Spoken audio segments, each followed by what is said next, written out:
Hi, Sean McLaren, Inner City Women's Ministries International. Inner City Women's Ministries International mission is to help women or walk alongside women in spiritual and tangible ways. We started in 2003, actually, in Niverville and Winnipeg, just because we saw human trafficking issues not being addressed. It's definitely a calling. We first started out helping women struggling with addictions and incarceration. And then God pointed us towards human trafficking, and many times all three go hand in hand. I myself was lured overseas while on vacation, escaped, and then was re-lured here in Winnipeg. And that was when I was like 30. So it's something that can happen to anyone, the luring and then getting trapped. There's many examples of human trafficking and exploitation of humans in the Bible. You can think of Joseph, for instance. He was sold by his family members.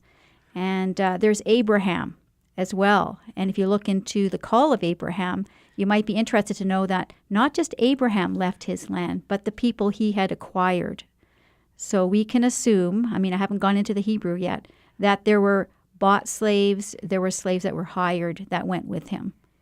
We need to first get right with God. How is our devotional time? How is our time with God? We have to have that foundation within us. What are we doing? God helped the fatherless. He was there for the fatherless. Have we thought about adoption or fostering?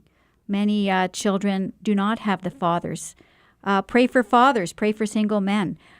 Pray for fathers to be emotionally involved with their children and connected with their children.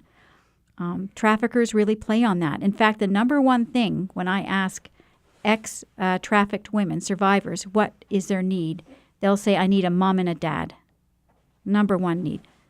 Not housing, that relationship. And of course, we introduce them to God through Jesus Christ. And that is great. But that constant relationship, loving relationship, I'd encourage people to engage. My dad was in the armed forces, and I was raised in a middle-class home where I ran away from home. And because I ran away from home, I was picked up by a trafficker who then trafficked me. I was put on to work on the streets. I was caught when I was 14 years old and then still let go and put back out into the streets.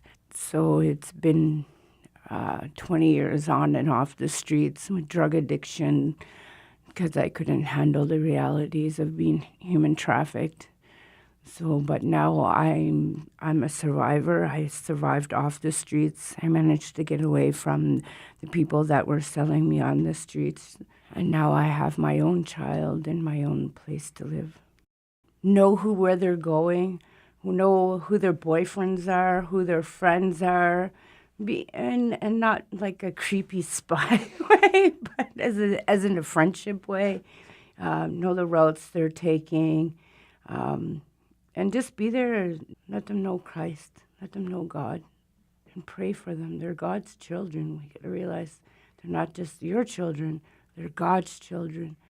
Why is it so important? Because so many are on notice. So many kids out there that are being trafficked right now as we speak, and there's no awareness. Nobody's noticing, and it's not a life for a child. They need to be taken off the streets, and they're God's children.